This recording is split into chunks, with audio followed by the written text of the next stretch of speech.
What's up guys? In this video, I'm going to show you how to stop Google tracking my activity. So once you're on your computer, open up your browser, that could be Chrome or whichever, and head over to google.com, right? And ensure that you sign into your Google account. Once you do, click your account on the upper right and click and manage your Google account. Now from here on the left side, go down to data and privacy and you will scroll on a bit here and you will already start to see what Google is currently tracking.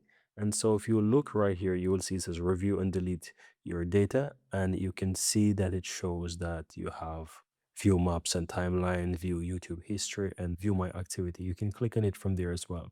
Now in this section here, it's going to take you over to your my activity. And so to stop Google from tracking your activity, you want to turn this off. See, I already turned off timeline, but you can click here and you can just simple turn off, for example, the web and app activity. As you can see, it is done, right? This is now turned off on this page. You can see right here that this is turned off.